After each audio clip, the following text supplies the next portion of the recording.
Hello guys, welcome to our next class on chapter number 1 that is relation, है ना। तो हमने इसके बेटा क्वेश्चंस किए थे काफ़ी सारे, ठीक है। तो आज हम कर रहे हैं मिसलेनियस के क्वेश्चंस जो एनसीईआरटी के रह रहे हैं हमारे थोड़े से, वो करते हैं, ठीक है। उसके बाद हमारा रिलेशन ख़त्म हो जाएगा इसमें। उसके बाद में फिर हम फंक्शन शुरू करेंगे नेक्स्ट क्लास में, और रिलेशन की जो एक्सरसाइज है उसका हम असाइनमेंट देंगे आपको, वो कर लीजिएगा, ठीक है। चलिए जी, तो देखिए मैंने एक क्वेश्चन लिखा हुआ है मिसलेनियस का ही कि if R1 and R2 are equivalence relation in a set A, then R1 intersection R2 is also an equivalence relation. यानी कि आपको दिखाना है R1 इंटरसेक्शन R2। ये एज ए थ्योरम भी आप कंसिडर कर सकते हैं, ये थ्योरम भी हो सकती है हमारी, है ना। तो R1 इंटरसेक्शन R2 इक्वलेंस दिखाना है, तो उसके लिए पहले आप रिफ्लेक्सिव दिखाएंगे। तो रिफ्लेक्सिव में आप क्या लेंगे, late a belongs to R1 R2, मतलब ये हमें शो करना है रिफ्लेक्सिव के लिए। टू शो लिख देता है, टू शो, कोई दिक्कत नहीं है। ए belongs to R1 intersection R2 होना चाहिए for all a belongs to जो भी आपका सेट ए दे रखा है, ठीक। अब देखिएगा, because R1 is an equivalence relation, तो देयरफॉर क्या हो जाएगा बेटा, ए बिलोंग्स टू R1, और दूसरा R2 is N equivalence relation, तो क्या हो जाएगा, ए बिलोंग्स टू R2। कोई दिक्कत। R1 और R2 कैसी रिलेशन दे रखी है, इक्वलेंस रिलेशन। तो अगर R1 इक्वलेंस है, R2 भी इक्वलेंस है, तो इक्वलेंस का मतलब क्या हुआ कि रिफ्लेक्सिव होना चाहिए। यहाँ एक लाइन और लिख लीजिएगा, चलिए थोड़ी भी कन्फ्यूज़न है तो एक लाइन और लिख लेते हैं, कोई दिक्कत नहीं है। R1 is an equivalence relation. This implies R1 is reflexive. Therefore, A belongs to R1. Similarly, किसके लिए हो जाएगा, R2 के लिए। Similarly, A belongs to R2. यानी for all A belongs to A. कोई दिक्कत है इसमें। देखिए R1 इक्वलेंस रिलेशन है, इक्वलेंस है तो रिफ्लेक्सिव भी होगी, रिफ्लेक्सिव होती है तो ये कंडीशन होती है। सिमिलरली R2 के लिए, R2 भी क्या होगी, इक्वलेंस, तो रिफ्लेक्सिव होगी, तो हैंस दिस। अब देखो बेटा, यदि A R1 में है और A R2 में है, मान लीजिएगा ये 1 है और ये मान लीजिएगा 2 है, तो from 1 and 2 what will you get. एक एलिमेंट जब दो सेट में होता है तो उसका मतलब वो एलिमेंट दोनों के इंटरसेक्शन में होता है। तो for all a belongs to a, तो therefore R1 intersection R2 is reflexive. कोई दिक्कत इसमें, समझ रहे हैं ना। देखिएगा R1 इक्वलेंस दे रखी है, तो R1 इक्वलेंस है तो R1 रिफ्लेक्सिव होगी, तो उसका मतलब ए बिलोंग्स टू R1 होगा फॉर ऑल ए। फिर R2 भी इक्वलेंस है तो R2 भी रिफ्लेक्सिव होगी, तो ए बिलोंग्स टू R2 मैंने सिमिलरली लिख दिया है। तो अब देखिए ए R1 में भी है, ए R2 में भी है, तो उसका मतलब क्या होगा, इन दोनों के इंटरसेक्शन में होगा। तो ए belongs to R1 intersection R2, और ये आपको शो करना था। तो therefore R1 R2 is reflexive, ठीक है। उसके बाद में आइए बेटा नंबर 2, आपको क्या दिखाना है, सिमेट्रिक। सिमेट्रिक में क्या लेके चलना है, let a b belongs to R1 intersection R2 to show, क्या शो करेंगे, b a belongs to R1 intersection R2। सही है जी, ये शो करना है। चलिए जी करते हैं इसको, देखिएगा।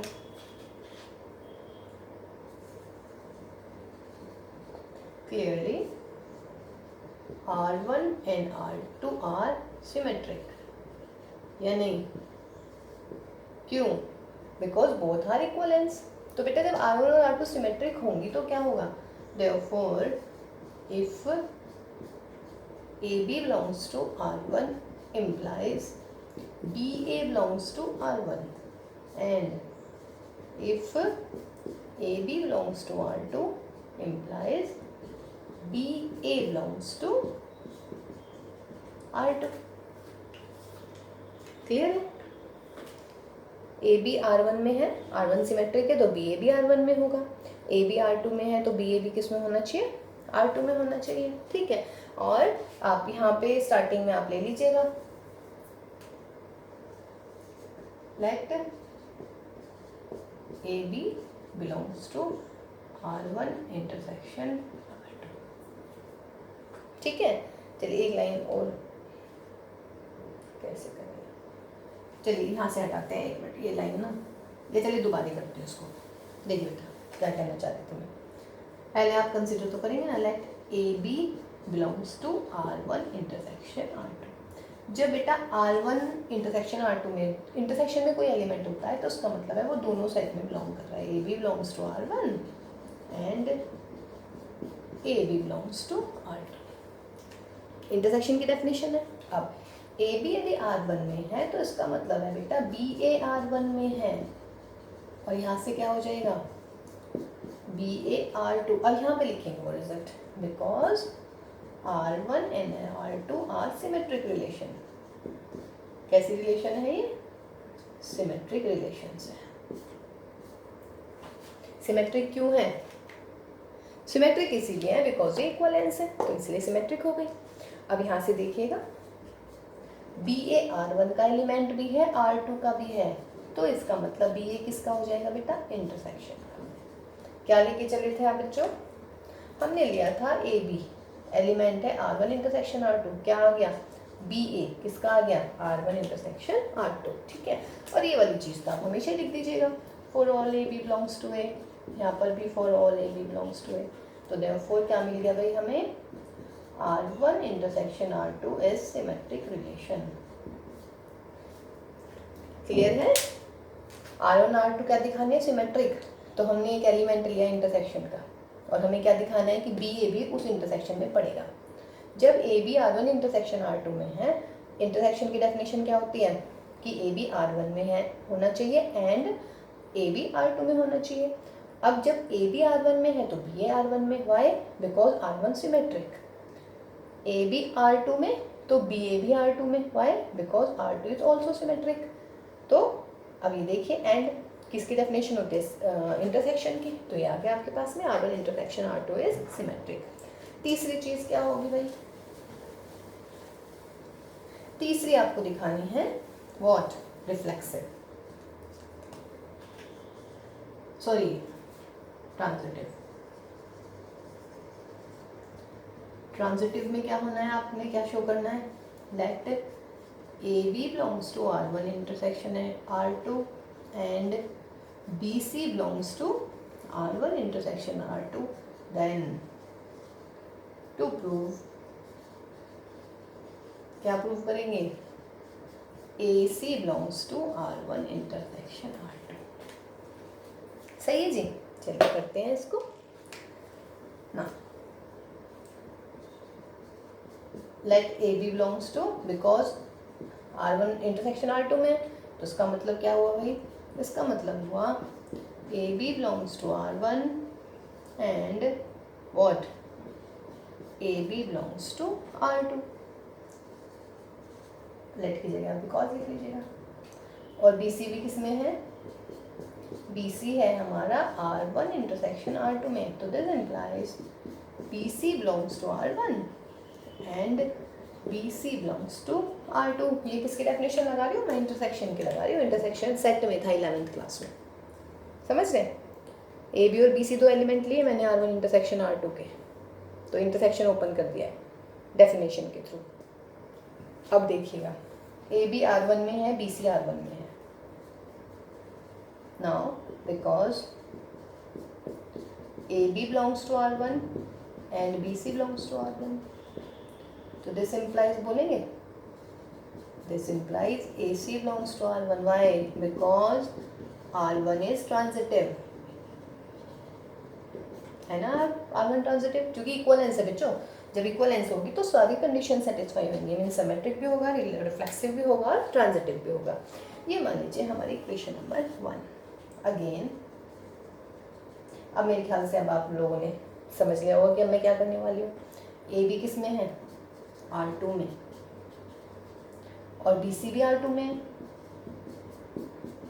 बोलिएगा यहाँ से sorry, a b and b c, तो इसका मतलब क्या हो जाएगा बच्चों, ए सी R2 में बिलोंग करेगा।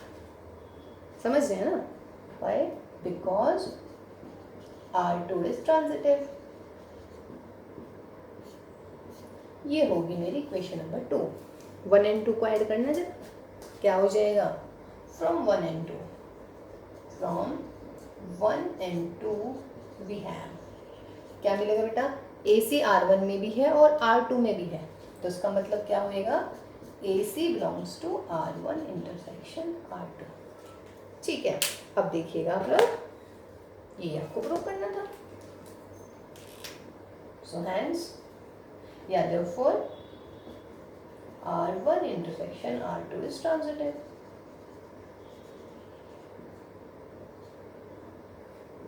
ठीक है, देखिए बेटा, ट्रांजिटिव भी हो गई है, मतलब रिफ्लेक्सिव भी हो गई है, सिमेट्रिक भी हो गया, ट्रांजिटिव भी हो गया, तो लास्ट में क्या रिजल्ट लिखेंगे, hence R1 intersection R2 is an equivalence relation. ठीक है, तो ये एज ए थ्योरम यूज होता है, समझ रहे हैं, मतलब ये एक थ्योरम हो गई आपकी। ठीक, चलिए जी नेक्स्ट करते हैं। ये मिसलेनियस के एग्जाम्पल है, और देखिए बच्चों, एग्जाम्पल आपने करने हैं सारे, एग्जाम्पल बहुत इंपॉर्टेंट होते हैं, मिसलेनियस के क्वेश्चंस भी। एक्चुअली एनसीईआरटी तो ना आपने घोट के पीनी है जिसे कहते हैं, है ना, एनसीईआरटी में आपने कुछ नहीं छोड़ना है, एनसीईआरटी आपको प्रॉपर करनी है, बिल्कुल वाली बढ़िया वाली एकदम। ठीक, चलिए जी देखते हैं एक और।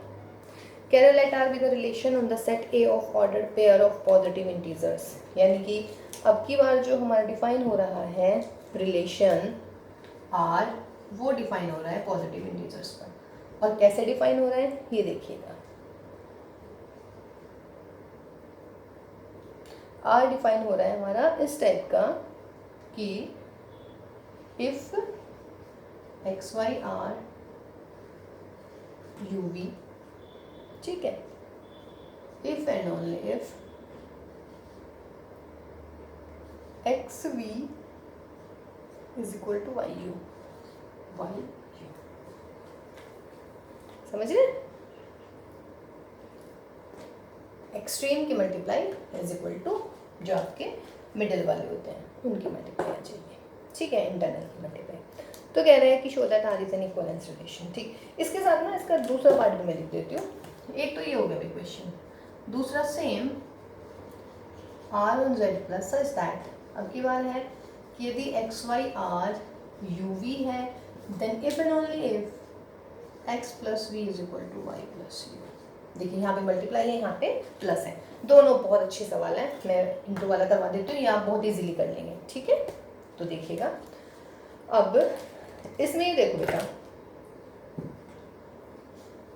पहले लेनी है हमें रिफ्लेक्सिव, रिफ्लेक्सिव प्रूव करेंगे। देखिए अभी तक हमने एलिमेंट लिया था एक्स वाई टाइप का, लेकिन अब की बार कैसे हैं ये एलिमेंट, अब की बार ये है ordered pair of positive integers, मतलब जो आपका सेट है ए, सॉरी जेड नहीं है भाई, ए है, और ए क्या है आपका set of ordered pair of positive integer, set of ordered pairs of positive integers।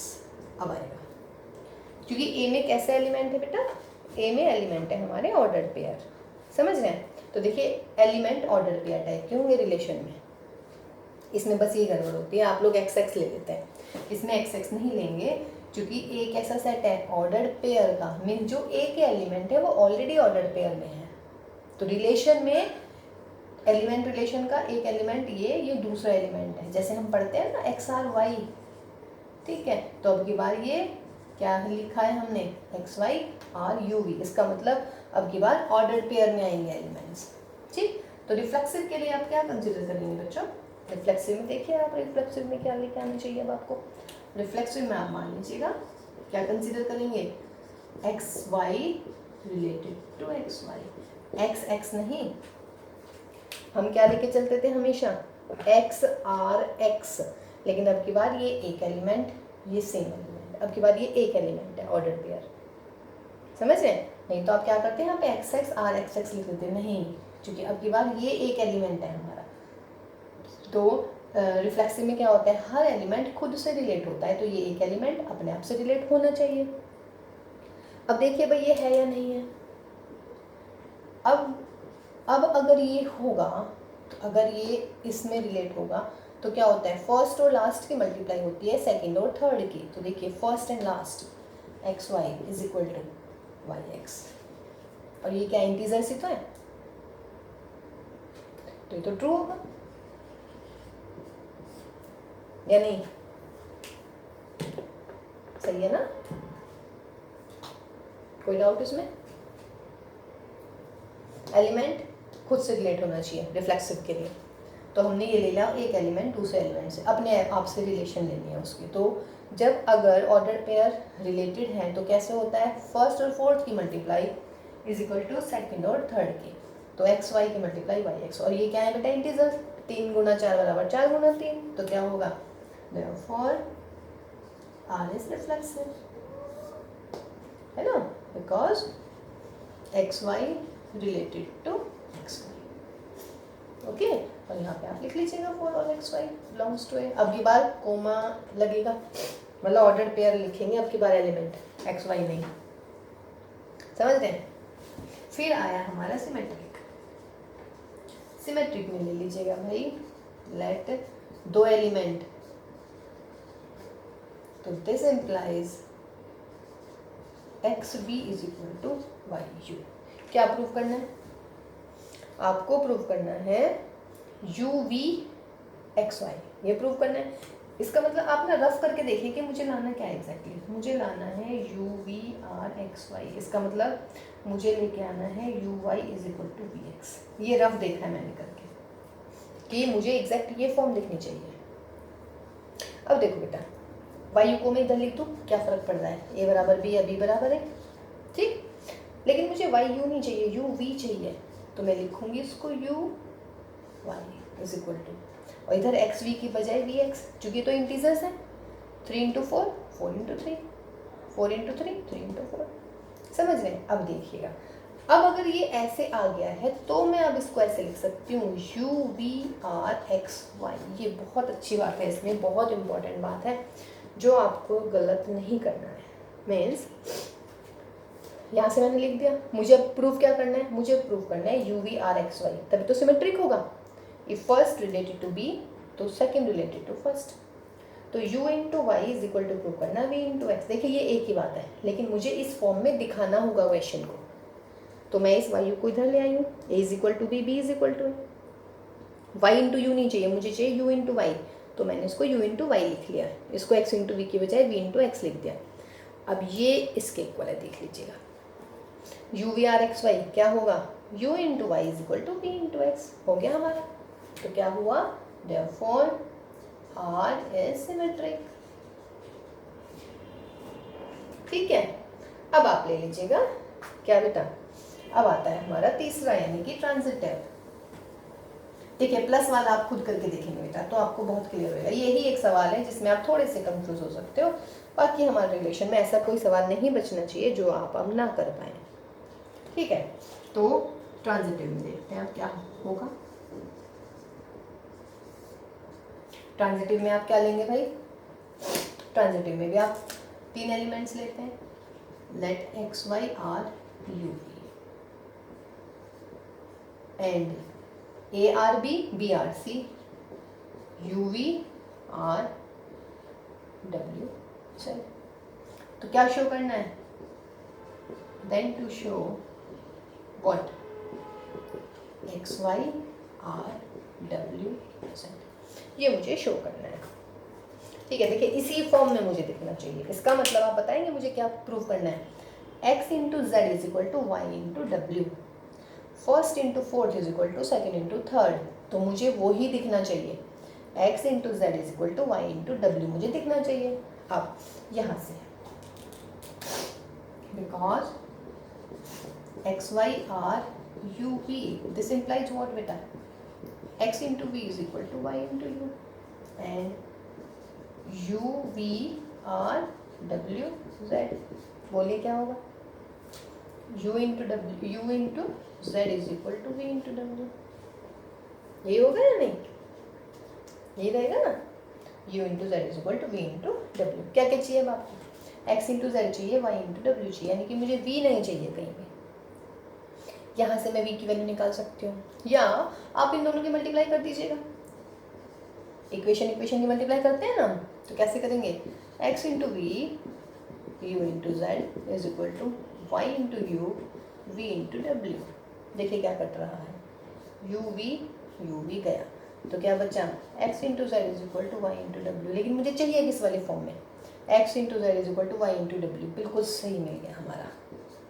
तो this implies x y are what, Y, हाँ x Y W Z, x Z is equal to y W. मिल गया ना, तो therefore are is transitive. देखिए बहुत अच्छा सवाल है ये, बहुत बढ़िया। ठीक है, जैसे हमने इनटू में कराया, आप similarly as a homework I am giving to you, आप ये करके देखिएगा प्लस वाला ऑन द सेम बेसिस, कोई टफ नहीं है इसमें। ठीक है, तो एक बार इसे और अच्छे से करिएगा। देखिए ट्रांजिटिव में मैंने a R b R c लिया है, तो मुझे दिखाना है ए आर सी। अब ए आर बी से मेरी ये कंडीशन आ गई, बी आर सी से हमारी ये कंडीशन आ गई, दोनों की मल्टीप्लाई कर ली, तो x into z is equal to y डब्ल्यू। इसमें आपको ये देखना पड़ेगा कि एग्जैक्ट लाना क्या है। मुझे लाना है according to the question x into z is equal to y into डब्ल्यू। मुझे ये ही दिखना चाहिए बेटा, ऐसे नहीं कि मतलब आगे पीछे करके आप लिख देंगे और कि हाँ आ गया प्रूफ, नहीं। जो जैसी कंडीशन, जैसे अगर ये है, इसको ये वी इंटू एक्स लिख देता, अगर भाई ऑर्डर का इतना मैटर ही नहीं करता, समझ रहे हैं, तो आपको प्रॉपर वे में ही लिखना पड़ेगा और उसी ऑर्डर में लिखना पड़ेगा। ठीक है, तो ये बहुत अच्छा क्वेश्चन था हमारा, ये एनसीईआरटी का एग्जाम्पल था हमारा। ठीक है ना, तो एनसीईआरटी के एग्जाम्पल्स मतलब कि आपने करने ही हैं भाई, बता रहे हैं हम आपको बार बार। ठीक, जैसे कि नेक्स्ट एग्जाम्पल देखिएगा। नेक्स्ट एग्जाम्पल में ही सेइंग कि आपका एक सेट दे दिया है, कोई एक सेट है हमारा बेटा 1 2 3 4 5 6 7 8 9, ये सेट है। और हम कह रहे हैं कि आर जो रिलेशन है, आर डिफाइन है रिलेशन किस पर, एक्स पर, और कैसी है कि अगर R1 है, सॉरी रिलेशन, अगर ऑर्डर पेयर है एक्स वाई, तो कैसी है ये कि x minus y is divisible by 3। कोई दिक्कत है इसमें? ठीक है, एंड R2 दूसरी रिलेशन है हमारी, R2 भी किस पर डिफाइन है, x पर। और कैसे डिफाइन है, R2 इस टाइप से डिफाइन है कि R2 ऑर्डर्ड पेयर का सेट है। और कैसे ऑर्डर्ड पेयर का सेट है बेटा, कि या तो ये सबसेट हो जाए हमारा 147 का, और एक्स वाई जो है हमारा सबसेट हो जाए 258 का, और एक्स वाई हमारा सबसेट हो जाए बेटा 369 का। तो ये हमारी R2 है। ठीक, तो ये कह रहे हैं इस सवाल में कि then show that R1 is equal to R2। ये हमारा क्वेश्चन हो गया, कोई दिक्कत नहीं ना इसमें? ठीक है, अब देखिएगा बेटा क्या करना है भाई इसमें,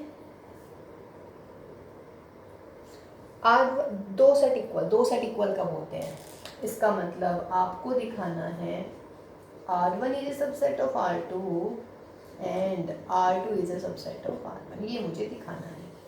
याद आ रही है, व्हेन वी से टू सेट्स आर इक्वल, ठीक है, ऐसे होते हैं टू सेट्स आर इक्वल। ठीक, चलिए जी अब इसका सॉल्यूशन करते हैं। अच्छा, अब आप ये देखो बेटा, इसमें सॉल्यूशन में जो ये मेरे सेट है 147, कहाँ गया, 147 258, और ये हमारा 369, ये क्या है, अगर मैं किन्हीं भी दो एलिमेंट का डिफरेंस ले लूँ, समझ रहे हैं, तो ये क्या होंगे, मल्टीपल होंगे या नहीं तीन के, है ना? ठीक है, तो सपोज कीजिए आप let x y belongs to R1, इसका मतलब क्या हुआ, जब R1 का है एलिमेंट तो इसका मतलब होगा बेटा x minus y is divisible by 3। कोई दिक्कत यहाँ तक? ये तो हमने लिख लिया। अब देखिए जब डिविजिबल बाय 3 है तो क्या मैं इनको ऐसे लिख दूँ, एक्स वाई कंटेन इन 147 और एक्स वाई कंटेन इन 258 और एक्स वाई कंटेन इन 369। कोई दिक्कत? ध्यान से समझ लीजिएगा इसको। एक्स वाई हमने R1 का एलिमेंट माना। R1 में कैसा एलिमेंट है कि ऑर्डर्ड पेयर का डिफरेंस डिविजिबल होगा 3 से, ठीक है। अब ये देखना 147 किन्हीं भी दो का डिफरेंस लो, 3 से डिवाइड हो रहा है नहीं हो रहा है? 4 - 1 3, 7 - 1 6, 7 - 4, 5 - 2 8 - 5 8 - 2, 6 - 3 3, 9 - 6 3, 9 - 3 is 6। तो सारे के सारे डिवाइड हो रहे हैं हमारे किससे? 3 से। तो इसका और ये क्या हुआ बेटा? एक्स वाई इसका सबसेट, एक्स वाई इसका सबसेट, एक्स वाई इसका subset, subset not belongs to. तो दिस इम्प्लाइज व्हाट? और ऐसे सारे ऑर्डर्ड पेयर जो इन कंडीशंस को सेटिस्फाई करते हैं, वो ऑर्डर्ड पेयर किसके एलिमेंट है? R2 के। तो एक्स वाई किस में मिल गया आपका? R2 में। किसका एलिमेंट लिया था आपने? एक्स वाई R1 का। किसका एलिमेंट आ गया? R2 का। तो देयरफॉर वी हैव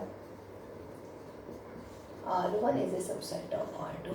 ये हुई हमारी इक्वेशन नंबर 1। ये याद है ना आपको कि अगर कोई एलिमेंट दिखेगा, ये if A belongs to A implies A belongs to B, then this implies A is a subset of B। याद आ रहा है कुछ? अगर A फर्स्ट सेट का एलिमेंट है, उसकी हेल्प से यदि A किसी दूसरे सेट का एलिमेंट आ जाता है तो हम कहते हैं A is a subset of B। तो ये आया हमारा A is a subset of B, कोई दिक्कत नहीं। अब हमने दिखाना है R2 जो है आपकी बात, R2 is a subset of R1, खत्म हो जाएगा। तो अब की बार किसका एलिमेंट ले लेंगे हम? अब की बार ले लेंगे let x y belongs to R2। अगर बेटा एक्स वाई जो है R2 के एलिमेंट है, एक्स वाई हमारा, तो इसका मतलब क्या हो जाएगा? अगर एक्स वाई R2 में है तो बोलिए क्या होना चाहिए? इसका मतलब this implies what? XY is a subset of 147 और XY is a subset of 258, या फिर क्या हो जाएगा बेटा? XY is a subset of 369। and what is this? XY इसका सबसेट, XY इसका सबसेट, XY इसका सबसेट। अगर मैं इनका डिफरेंस निकाल दूं तो क्या होगा? Therefore x minus y is किसका मल्टीपल मिलेंगे? ये इज ए मल्टीपल ऑफ 3। और ऐसा कोई भी ऑर्डर पेयर जिनका डिफरेंस मल्टीपल ऑफ 3 है, वो किसका एलिमेंट होते हैं? R1 का। तो उसका मतलब एक्स वाई किस में मिलेगा बेटा? R1 में। एक्स वाई किसका एलिमेंट लिया था? R2 का। तो therefore R2 is a subset of R1। ये होगी इक्वेशन नंबर 2। तो अब आप क्या करेंगे? Therefore from 1 and 2 we have what? R1 is equal to R2। ठीक है जी। फर्स्ट पार्ट में हमारा R1 आया था R2 का सबसेट, इसमें हमने प्रूव कर दिया R2 किसका सबसेट है? R1 का। ठीक, तो ये हमारा एक बस थोड़ा सा अंडरस्टैंडिंग का क्वेश्चन था बेटा ये, बाकी तो इसमें सवाल में कुछ था नहीं, है ना? इजी लग रहा होगा? ठीक है। अब देखिएगा इसके थोड़े से 2-3 क्वेश्चन और रहते हैं, फिर हमारा ऑलमोस्ट जो है रिलेशन खत्म हो जाएगा। आफ्टर दैट फिर हम फंक्शन शुरू करेंगे। देखिएगा इसमें बोल रहे हैं ये कि अगर डिफाइन करा है इसने, एक सेट है हमारा A 1 2 3, ठीक, और कह रहे हैं then the relation containing 1 2 and 2 3। एक रिलेशन है मेरी जिसमें कंटेन है 1 2 and 2 3, ठीक। तो कह रहा है 1 2 और 2 3 यदि हैं, एक आपको कह रहा है कि number of relations containing 1 2 and 2 3 which are reflexive and transitive, reflexive हो ट्रांजिटिव हो बट नॉट सिमेट्रिक। देखिए सिर्फ इस सवाल को समझना है तरीके से। बाकी इस सवाल में कुछ है नहीं, है ना। देखिए इसके प्रूफ में सवाल समझे थोड़ा सा, चलिए दोबारा समझाते हैं एक बार सवाल। क्वेश्चन क्या है बेटा, एक सेट है हमारा A1 2 3, ये मैंने एक रिलेशन ऐसे लिखी है 1 2 and 2 3। अब मैं कह रही हूँ कितनी नंबर ऑफ रिलेशंस होंगी, वैसे मैं कह नहीं रही हूँ, एक्चुअली इसमें गिवन ही है कि शो दैट ऐसी रिलेशन हमारे पास 4 होंगी। कैसी, इनको कंटेन करें और रिफ्लेक्सिव होनी चाहिए और ट्रांजिटिव होनी चाहिए, बट सिमेट्रिक नहीं होनी चाहिए। तो वो पूछ रहे हैं कि ऐसी कितनी रिलेशंस बनेंगे। ठीक है, चलिए मैं एक क्रॉस ही निकाल लेती हूँ, थोड़ा इजी पड़ेगा। 1 1 2 2 3 3 1 2 1 3।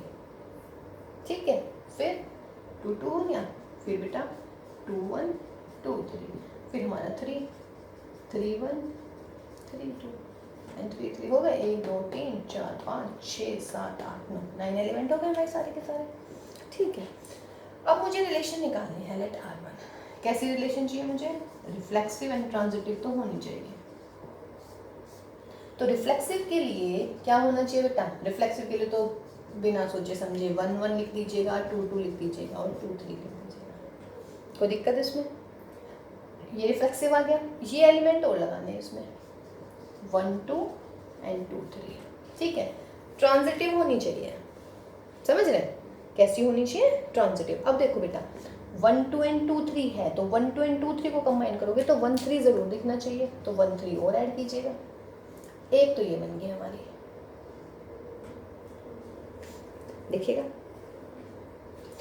एक ऐसी रिलेशन चाहिए मुझे जो इन दोनों को कंटेन करे, और इस सेट के ऊपर डिफाइन हो, रिफ्लेक्सिव हो ट्रांजिटिव हो बट सिमेट्रिक ना हो। आ जाइएगा, रिफ्लेक्सिव के लिए 1 1 2 2 3 3 लिख ली, 3 3 नहीं लिखा, ये 3 3 है, 3 3 लिख लिया।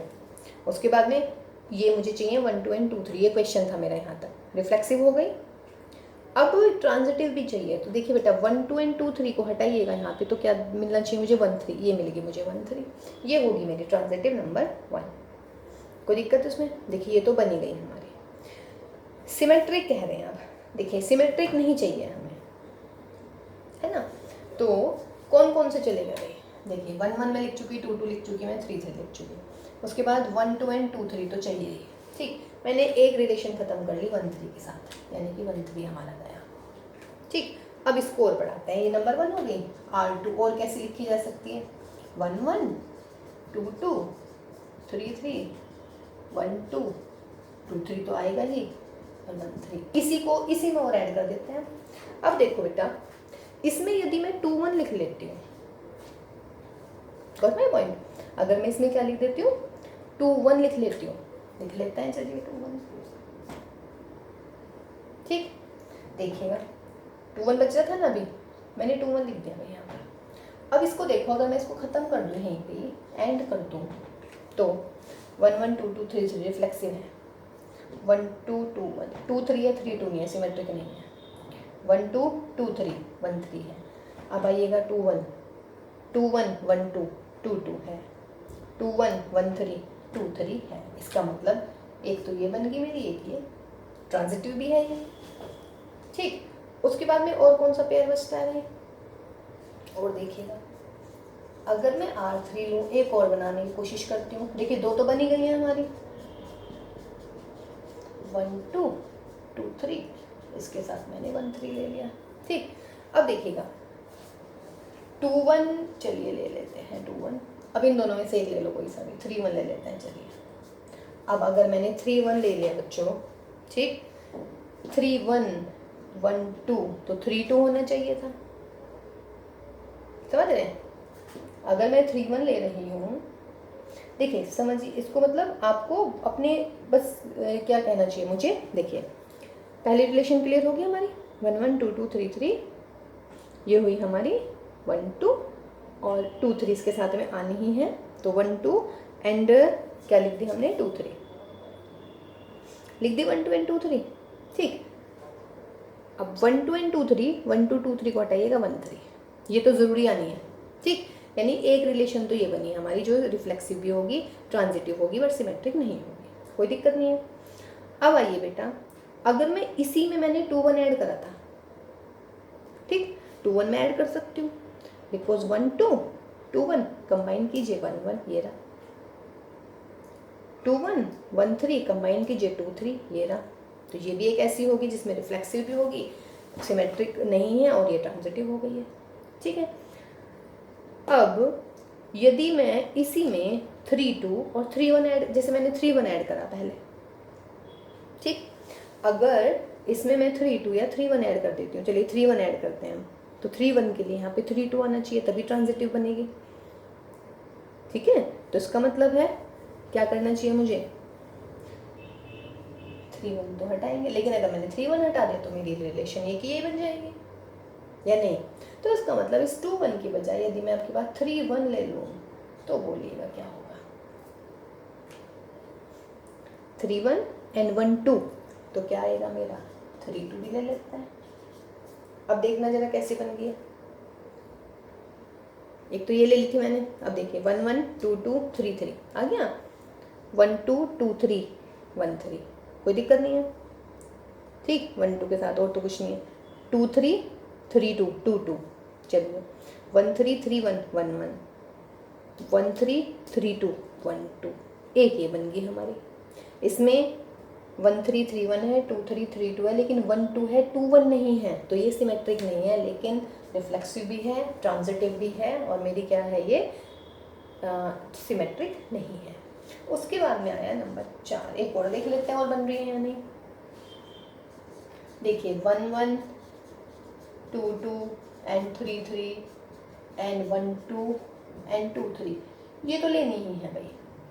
इसके अलावा जो बाकी हुई बची हुई हमारी 4 रिलेशंस हैं हमारी, देखिए 1 2 2 3, एक तो ये मेरी 1 3, 1 2 3 4, इन चारों को लेना है इसमें। मतलब पूछ रहा है कितनी मैक्सिमम बन सकती हैं, कि वो रिफ्लेक्सिव होनी चाहिए, ट्रांजिटिव, बट सिमेट्रिक नहीं होनी चाहिए। ठीक है, देखिए मैंने 2 1 को ले लिया है, 2 1 के साथ अकेले बन सकती है, फिर मैंने 3 1 और 3 2 को इकट्ठा लिया है, तब बन गई है हमारी। ठीक है, अब हम क्या करते हैं, 2 1 को लेके देखें एक बार, 2 1 ही बचा है हमारा या नहीं, तो R1 हो गई। अब 1 2 और 2 1 को ले लेते हैं इकट्ठा, देखिएगा किस किस को ले लूँ मैं, 1 1 हो गया, 2 2 हो गया, 3 3 हो गया, 1 2 2 3 2 1 ले लेती हूँ। ठीक है, 2 1 मैंने पहले भी लिया हुआ है, और क्या बचा भाई, और कुछ बच रहा है, 2 1 और 1 2, 2 1 1 2, 1 3 नहीं ले रहे हैं इस बार, लगाइए जगह इसे, देखिए बन रहा है नहीं बन रहा है। 2 1 1 2 2 2, ठीक, फिर 2 3 लिख लिया। इसमें 2 3 था, इसमें 1 3 नहीं है। देखिए इसमें और इसमें कुछ डिफरेंस दिख रहा है आपको, दोनों एक सी नहीं है बेटा। यहाँ पे मैंने सिर्फ 2 1 लिया है, यहाँ पे 1 3 भी लिया है मैंने। 1 1 2 2 3 3 1 2 2 3, यहाँ पे 1 3 लिया था, हो गया था काम। यहाँ पे 1 3 2 1 ले लिया था इकट्ठा, उससे काम हो गया। फिर मैंने 1 3 3 1 एंड 3 2 ले लिया, फिर मैंने सिर्फ 2 1 ले लिया। देखिएगा रिफ्लेक्सिव है, ट्रांजिटिव 1 2 2 3 1 3, अच्छा 1 3 तो ये हो गया है ना। चलिए 1 3 भी लेने पड़ेगा भाई उसके लिए। तो अब देखिए बेटे 2 1 1 3 2 3 है हमारे पास में, ठीक, ये तो ये वाली बन गई हमारी 2 1 1 3। अब आप ये बताओ मुझे फोर्थ रिलेशन कैसी बनेगी, बोलिएगा, सोचिएगा जरा, इसमें सवाल समझ रहे हैं कुछ या नहीं समझ रहे हैं। देखिए हमें एक ऐसी रिलेशन बनानी है बेटा जिसमें आपके ये वाले एलिमेंट्स तो होने ही हैं, कौन कौन से, 1 2 2 3 1 1 2 2 3 3 1 2 2 3, ये तो होने ही हैं। और इसके साथ में वो पूछ रहा है कि कितनी रिलेशंस हम बना सकते हैं इस सेट के ऊपर कि वो रिफ्लेक्सिव भी हो, ट्रांजिटिव भी हो और सिमेट्रिक ना हो। ठीक, तो हमने देखिए क्या किया था, पहले हमने इसमें बनाई थी क्या, रिफ्लेक्सिव के लिए 1 1 2 2 3 3 1 2 2 3, इसको हटा दीजिएगा, ये 1 3, एक तो ये बन गई।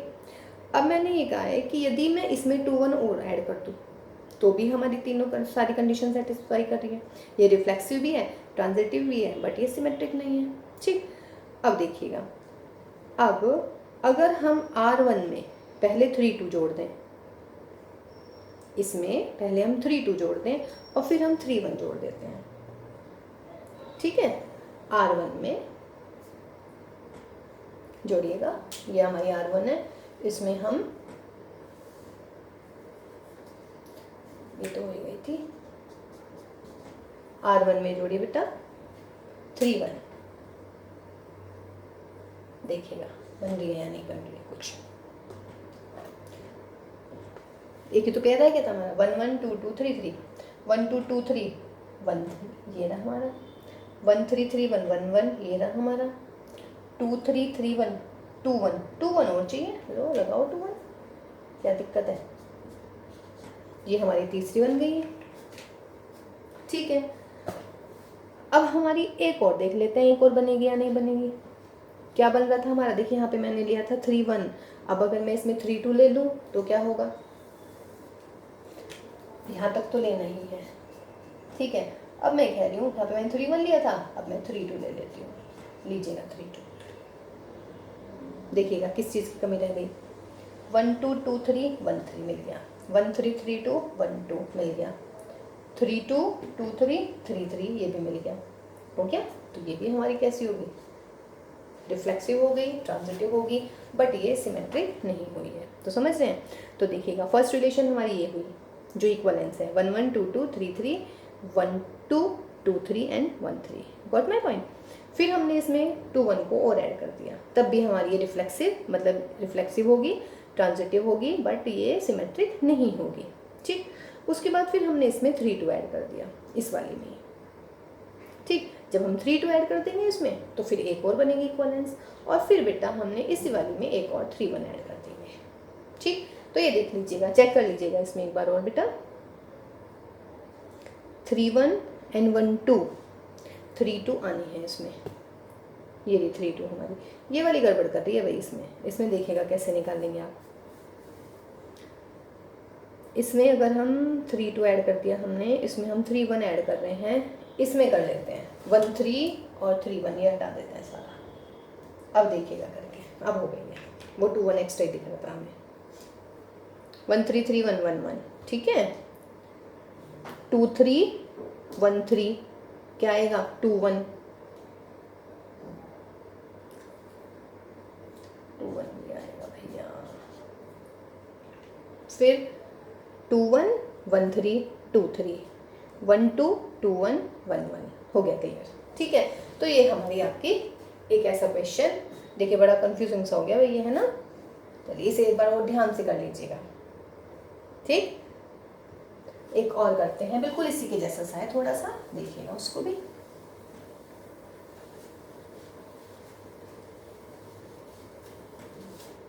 देखिए बेटा इसमें फिर एक और क्वेश्चन है, इसमें बोल रहे हैं कि अगर एक सेट है हमारा तो उसमें कितनी रिलेशंस बन गई थी लास्ट क्वेश्चन में, 4।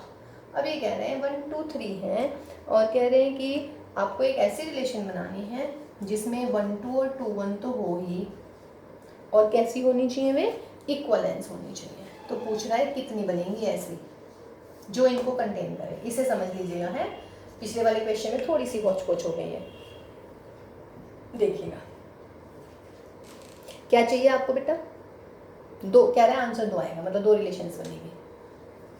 अगर रिलेशन में मुझे चाहिए इक्वलेंस तो 1 1 2 2 और 3 3 तो लिख ही लीजिए। इसके साथ सवाल में क्या कह रहा है, इसके साथ सवाल में कह रहा है 1 2 और 2 1 चाहिए मुझे, ठीक है। इक्वलेंस कह रहा है कि इक्वलेंस होनी चाहिए, है क्या ये इक्वलेंस, लगा नहीं सर, मेरे ख्याल से होगी इक्वलेंस या नहीं। देखिए 1 1 2 2 आइडेंटिटी वो है आपकी रिफ्लेक्सिव, 1 2 है तो 2 1 है सिमेट्रिक, 1 2 और 2 1 1 1, तो इसका मतलब एक तो ये हो गया हमारी इक्वलेंस। फिर बाकी के हमारे कौन कौन से पेयर बचे बेटा, 1 2 3 4 5 तो आ गए हैं, एक तो बचा मेरा 1 3, एक बनना 3 1, एक बचा बेटा 2 3 और एक बचा मेरा 3 2, ठीक। अब देखिएगा, अब मैं एक और रिलेशन बना रही हूँ R2, और R2 में हम क्या कर रहे हैं बेटा, देखिए एक तो ये बनी रही है, तो ये तो पूरी की पूरी लेनी पड़ेगी क्योंकि ये सारी है इसमें सिमेट्रिक वगैरह एवरीथिंग। अब अगर मैं इन दोनों को ले लेती हूँ देखिए 1 3 है तो 3 1 भी लेनी पड़ेगी क्योंकि मुझे सिमेट्रिक दिखाना है। अब आप यूँ देखो बेटा, अगर मैं 1 3 ले लेती हूँ या 3 1 ले लेती हूँ तो 3 1 एंड 1 2 तो 3 2 आना चाहिए तभी सिमेट्रिक बनेगी या नहीं, समझ रहे हैं। और ऐसे बेटा 2 1 यदि ले लिया 1 3 ले लिया तो 2 3 दिखना चाहिए। इसके अलावा अगर मैं इन दोनों को ले लूँ, देखिए दोनों को क्यों ले रही हूँ, क्योंकि मुझे सिमेट्रिक भी चाहिए। देखिए बेटे 1 2 2 3 तो 1 3 भी चाहिए, 3 2 2 1 यानी कि 3 1 भी चाहिए। इसका मतलब यदि इन चारों में से किन्हीं दो को लेते हैं तो ट्रांजिटिव नहीं बनेगी। इसका मतलब हमें इकट्ठा ही लेना पड़ेगा इन सबको। देखिए पिछले वाले क्वेश्चन में जो ज़्यादा होच पोच हुई है ना, उसका फायदा यहाँ हुआ है कि बहुत जल्दी हो गया हमारा सवाल तो हो गया लेकिन समझ में आया। ये तो रिफ्लेक्स, ये तो हो गया हमारी इक्वलेंस। ये दे रखा था कि इनके ये तो होने ही चाहिए, इसके अलावा कितनी इक्वलेंस रिलेशन बन सकते हैं जिसके एलिमेंट ये ऑर्डर्ड पेयर हों ज़रूर। अब देखिएगा ये ऑर्डर्ड पेयर होनी चाहिए, इक्वलेंस चाहिए, रिफ्लेक्सिव चाहिए, तो ये तो रिफ्लेक्सिविटी आ गई। 1 2 2 1 सिमेट्रिक हो गया, ट्रांजिटिव भी इसको सेटिस्फाई कर रहा है, यानी एक रिलेशन तो ये बन गई बेटा। फिर कितने बचते हैं, 4 पेयर बचे हैं। अब इन चारों में से मैं बोल रही हूँ कि अगर मैं ये भी ले लूँ तो मुझे ये भी चाहिए। क्यों, क्योंकि 2 1 1 3 2 3 3 1 1 2 3 2 चाहिए ना, तो इनको मुझे इकट्ठा लिखना पड़ेगा। तो उसका मतलब ये यूनिवर्सल हो गई, एक ही बनेगी, इसके अलावा और कोई केस बनेगा ही नहीं हमारा। ठीक है, क्लियर है ना। चलिए बेटे इसके लास्ट वाला जो क्वेश्चन है ना, उससे मतलब मुझे खुद सेटिस्फेक्शन नहीं हो रहा है, लेकिन आप उसके एक बार जहाँ जहाँ मैंने मतलब जैसे मैंने कराया ना उसको आप एक बार 2 3 बार उसको देख लीजिएगा वहीं से रिवाइंड कर करके, तो आपको थोड़ा सा क्लियर हो जाएगा। थोड़ा सा कंफ्यूज हो गए थे उसमें हम। चलिए जी, एक और क्वेश्चन है इसमें, कह रहे हैं कि x मान लीजिएगा कोई भी नॉन एम्प्टी सेट है। Px क्या होता है, ये power set. Power set means set of all subset, ठीक, पावर सेट ऑफ दिस। अगर मैंने एक रिलेशन डिफाइन करी है R in Px such that, ये है हमारा एक्सरसाइज मिसलेनियस का क्वेश्चन नंबर 8। तो ये कह रहे हैं कि रिलेशन कैसे डिफाइन करी है, रिलेशन इज ऐसे डिफाइन करी है a b such that a is a subset of b. और जहाँ पर ए और बी किसके एलिमेंट है, डेफिनेट सी बात है Px, यानी कि x के सबसेट है। ठीक है, तो कह रहा है कि show that this is an equivalence relation. Justify है या नहीं, इज दिस इक्वलेंस।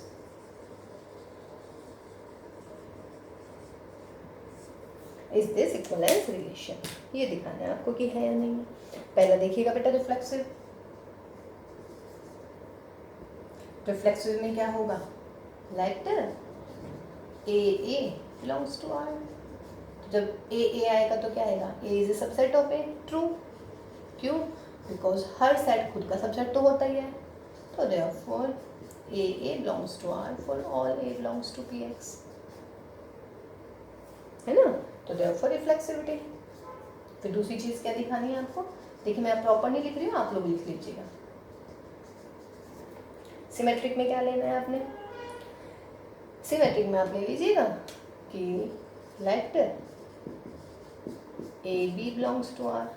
जब बेटा a b belongs to R होगा तो इसका मतलब क्या हो गया, a is a subset of b. अब बताइए यदि ए बी का सबसेट है तो क्या ज़रूरी होगा बी भी ए का सबसेट हो, नो। एग्जाम्पल ले लेते हैं, 3 4 is a subset of 1 2 3 and 4, ठीक है, but 1 2 3 4 not a subset of 3 4, ठीक है। तो therefore BA does not belongs to R। और बेटा जब does not belongs to R है तो उसका मतलब क्या हो गया, ये therefore not symmetric। देखिए यही खत्म हो जाता है वैसे ये सवाल, या नहीं। चूंकि ये आपका क्या है, रिफ्लेक्सिव है बट सिमेट्रिक नहीं है, तो उसका मतलब है इक्वलेंस है ही नहीं। पर चलिए फिर भी हम एक बार ट्रांजिटिव प्रूव कर देते हैं। वैसे हमें ट्रांजिटिव की जरूरत नहीं है बेटा अब इसमें, क्योंकि हमारा यहीं पे हो गया नॉट सिमेट्रिक, जबकि इक्वलेंस में क्या होता है, इक्वलेंस में सारी चीज़ें होनी चाहिए। पर चलिए ट्रांजिटिविटी भी ले लेते हैं भाई, क्या दिक्कत है, जब कर ही रहे हैं तो। ट्रांजिटिव में देखिएगा क्या होता है। मान लीजिएगा ये क्वेश्चन ऐसे आ जाता है कि show that this is transitive reflexive but not symmetric, तब तो आपको करना पड़ता, तो उस उद्देश्य से हम बता रहे हैं। तो क्या लेना है इसमें, let a b belongs to R and b c belongs to are.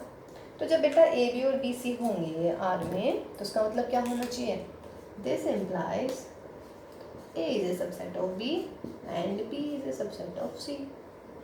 अब देखिए ए बी का सबसेट, बी सी का subset, that is a is a subset of b, b is a subset of c. B को हटा दीजिए बीच में से, a is a subset of c, ये सी है, तो therefore a c belongs to are.